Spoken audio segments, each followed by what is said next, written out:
Magandang araw mga ka-agrisikap. Mag-umpisa naman kami dito sa aming lugar sa pag-araro ng ating mga palayan mga ka-agrisikap. Dry season po ngayon dito sa aming lugar. Pinaturtol ko agad or pinaturtol ko diretso, hindi ko na pinadaanan ng parmol kasi malalim po ang aking area mga ka-agrisikap kapag pinapadaanan ko ng parmol, kaya ang ginawa ko ay turtle na agad para hindi masyadong malalim ang lupa dito sa aking lugar o aking palayan. At ito ang aking katabing palayan mga ka-agrisikap. Nag-triple po siya ngayon. Magandang tingnan ang kaniyang palay kasi nagsilabasa na ang bunga.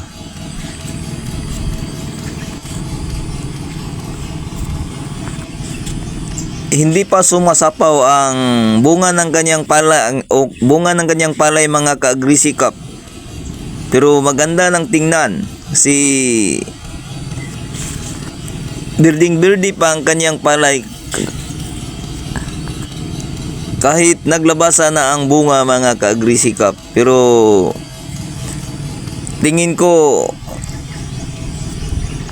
mga ka-agrisikap, tingin ko hindi maganda ang ani nitong aking katabi mga ka-agrisikap kasi nagsilinisan na po ang mga katabi, kaya ang mga insekto ay pumunta sa kanya kasi kanya lang ang may palay o siya lang ang may palay kasi kami mga katabing palayan niya ay hindi nag-triple. At ngayon ay magbabad na ako ng aking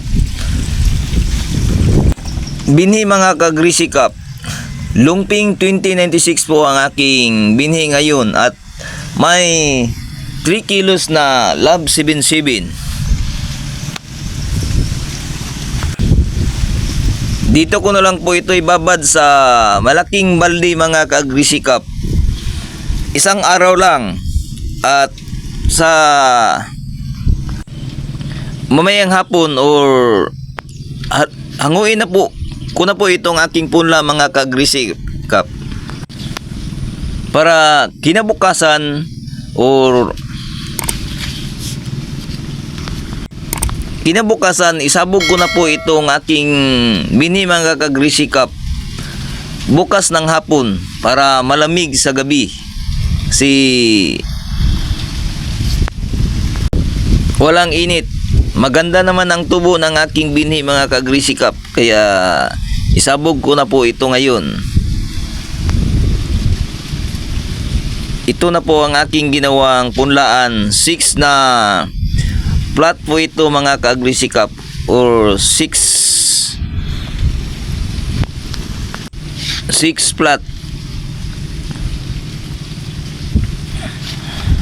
Sana makabawi na tayo ngayon sa ating ani mga ka-agrisikap kasi last cropping ay binaha tayo kaya hindi masyadong maganda ang ani. Buti nilang mas or maganda ang presyo ng palay kasi 24.50 po ang kuha ng aking palay last cropping mga ka-agrisikap. Umabot pa nga dito ng 26 pesos per kilo. Kaya sana next cropping or next ani sana ganun pa rin ang presyo ng palay mga ka-agrisikap. Ito na po ang aking punla mga ka-agrisikap. Hindi masyadong makita kasi gabi po ngayon. Mahaba na po ng aking punla mga ka-agrisikap. Tingin ko 20 days na po ngayon. Dapat ay matanim na po ito pero wala pang tubig dito ngayon sa aming lugar mga ka-agrisikap kasi hindi umuulan. Iwan ko kung matanim pa po itong aking punla ngayon mga ka-agrisikap kasi 20 days after pagsabog ko po nitong aking punla mga kagrisikap. At wala pang tubig ang palayan, kaya dapat kahit 24 days ay pwede ko pa itong maipatanim mga kaagrisikap. Kasi sayang naman kapag hindi ko po ito itinanim or ipatanim. Kaso lang, ang mga manananim or nagtatanim or magtatanim ay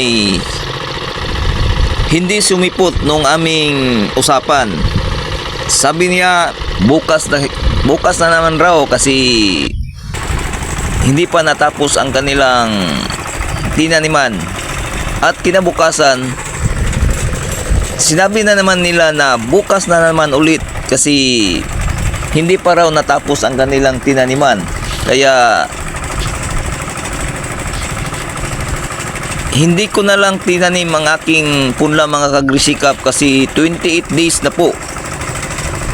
Hindi na masyadong sumuhi kapag ipatanim ko pa itong aking punla mga kagrisikap. Kaya kinuliglig ko na lang ulit itong aking palayan kasi hindi sumipot ang mga magtatanim at ang aking punla ay aking inaararo na or pinadaanan ko na ng turtle.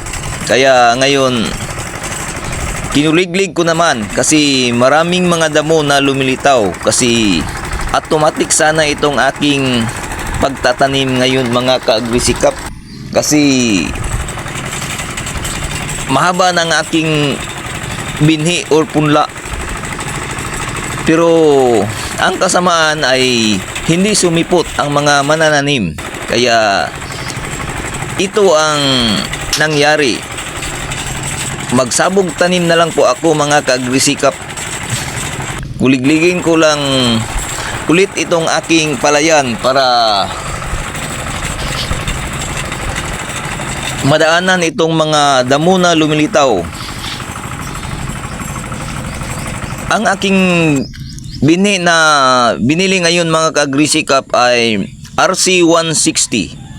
RC534 sana ang aking gustong bilhin na binhi, pero kahit saan wala ng RC534 mga kaagrisikap.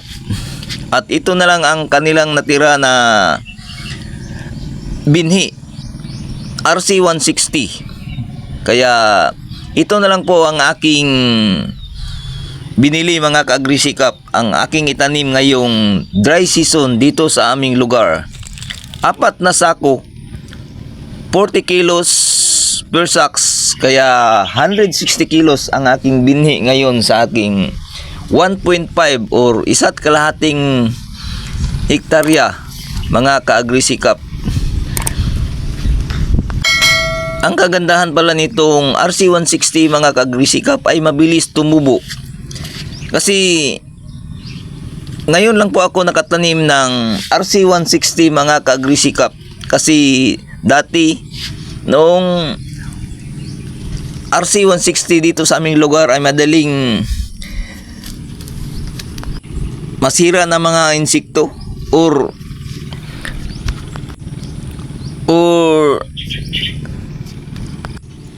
mahina makarecover kapag magkasakit. Kaya ngayon lang ako tanim ng 160 kasi tingin ko bago na ang mga 160 ngayon or RC160 mga kaagrisikap.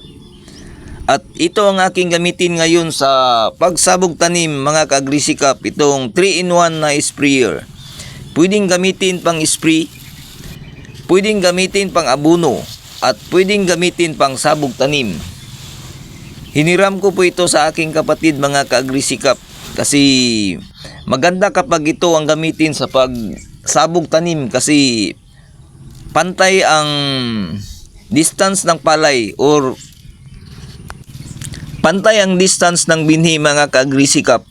Para itong nung ginamit ng gobyerno dito sa aming lugar or DE, yung drone. Subukan ko po itong gamitin ngayon mga kaagrisikap sa pagsabog tanim. Kasi 3 or 4 years na po akong hindi nakapagsabog tanim mga kaagrisikap. Kasi transplanted ako lagi. Kasi hybrid po ang aking tinanim or binhi lagi mga ka-agrisikap. Kaya ngayon lang po ako nakabalik ng sabog tanim mga ka-agrisikap. At ito ang gamitin kong pangsabog, itong 3-in-1 na sprayer. At subukan ko na po mga ka-agrisikap para matapos na po ang pagsabog tanim.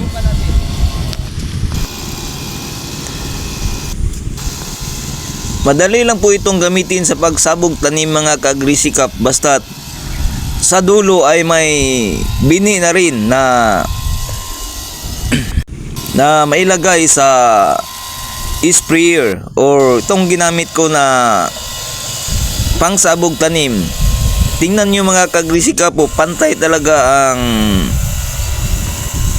distance ng binhi. Simple lang po itong gamitin mga ka-agrisikap. Kasi makita naman ang paglanding ng binhi. Kaya tayo ang mag-control kung ano ang distance or distance ng binhi na ating gusto. Kasi may adjust po ito mga ka-agrisikap. Kung marami po tayong binhi ay pwede natin itong ma-adjust na. Pero itong aking binhi ngayon mga ka-agrisikap ay 160 kilos lang po sa 1.5 hectares. Kaya katamtaman lang po ang aking distance na gamitin.